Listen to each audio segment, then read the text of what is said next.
In the middle of nowhere, these ruthless bounty hunters thought they'd cornered an easy score. They were dead wrong. He and his girlfriend weren't hiding from them, he was warning them. His protector is the world's deadliest gunslinger, and he's about to turn this land into a graveyard. The story kicks off in the heart of the 1870s, a time when the American frontier was a lawless, brutal landscape. We meet J. Cavendish, a 16-year-old dreamer who has traveled all the way from the highlands of Scotland to the wild American West. Jay isn't here for land or gold, he's on a desperate quest to find Rose, the girl he's loved his entire life. A few months back, Rose and her father were forced to flee Scotland, leaving Jay behind with nothing but a broken heart and a map. Jay is heading toward the treacherous White Forest, but he's completely out of his depth. This is a kid who brings a knife to a gunfight, literally. While navigating the wilderness, he stumbles into a literal war zone where soldiers are hunting down Native Americans. Just as the lead soldier turns his weapon on Jay, a hardened, mysterious bounty hunter named Silas, played by the legendary Michael Fassbender, appears from the shadows. With one clean shot, Silas drops the threat and saves Jay's life. Silas quickly realizes that a naive kid like Jay is basically a walking target for every outlaw and robber on the trail. He offers a deal: he'll act as Jay's protector and guide for $50. Jay agrees, and the two strike up an unlikely partnership, trekking through some of the most beautiful yet isolated territories in the country.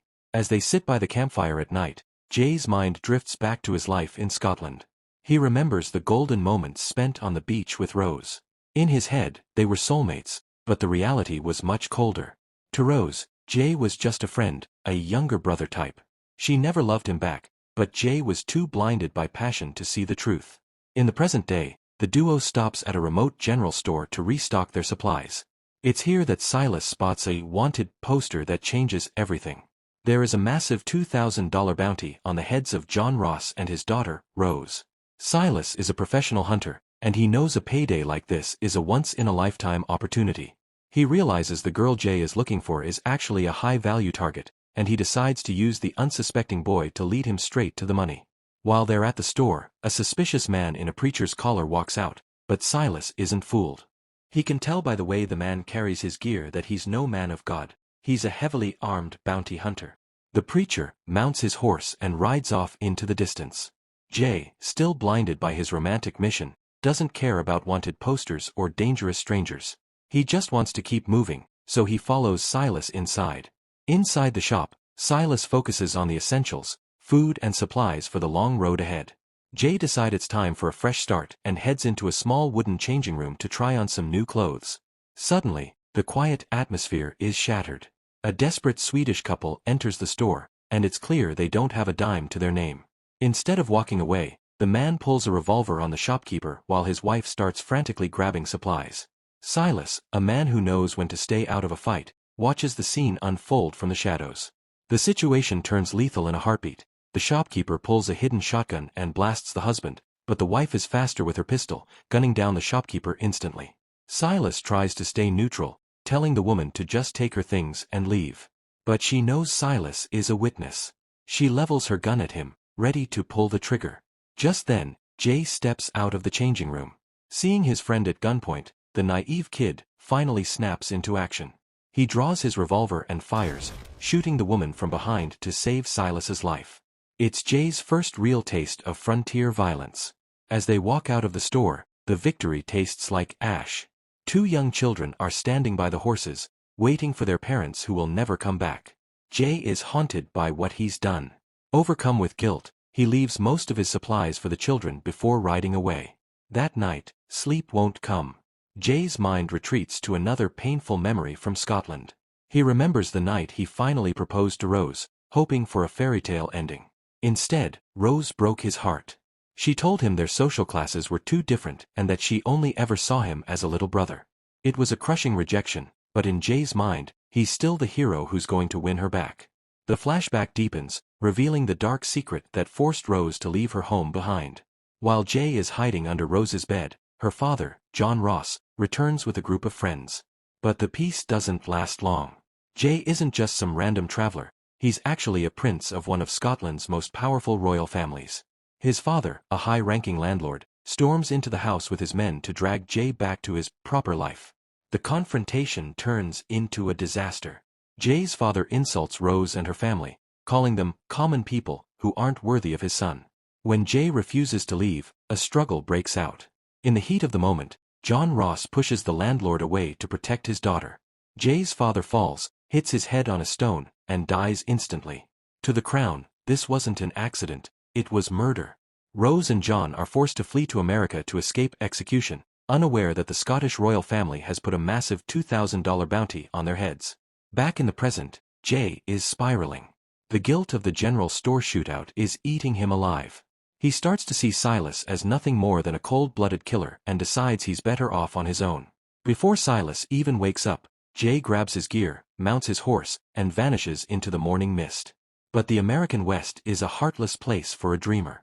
Jay eventually runs into a man who seems incredibly friendly, a writer living alone in a camp. They share a meal and talk for hours by the fire.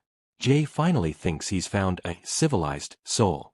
But the next morning, he wakes up to a harsh reality. The writer is gone, and he's taken Jay's horse and every single one of his supplies. Stranded and starving, Jay is forced to wander the desert on foot. In his desperation, he starts eating wild mushrooms he finds on the ground. He has no idea they are toxic and highly addictive. Just as he's about to collapse, Silas appears like a ghost on the horizon. He tracks Jay down, knocks the poisonous mushrooms out of his hand, and gives him real food. Silas knew the kid wouldn't last a day alone, and once again, he's the only reason Jay is still breathing. Jay is humbled and deeply ashamed. He realizes that in this unforgiving land, his idealism is a death sentence, and without Silas, he'd already be a memory. Silas, showing a rare flash of mercy, forgives the kid, and their partnership starts to feel like a real friendship. As they push further west, Silas struggles with a dark secret. He knows the girl Jay is looking for is a wanted fugitive with a $2,000 price on her head, a bounty Silas originally intended to collect himself. While they stop for a break, a ghost from Silas's past rides into camp. It's Payne, a notorious and charismatic bounty hunter played by Ben Mendelsohn. Payne doesn't travel alone, he's the leader of a brutal gang of outlaws. Silas used to be one of them, but he walked away years ago because he couldn't stomach Payne's love for senseless violence. Payne arrives with a bottle of whiskey, looking to stir up trouble. While Jay sits by the bonfire with the rest of the gritty gang, Payne pulls Silas aside. He isn't fooled by their travel story. He tells Silas flat out that he knows they are heading toward the Ross bounty. He issues a chilling warning. He's going to shadow them all the way to Rose's doorstep, and if Jay gets in the way of his payday, the kid is as good as dead. After a tense night of drinking and heavy threats, Payne and his men disappear into the morning fog.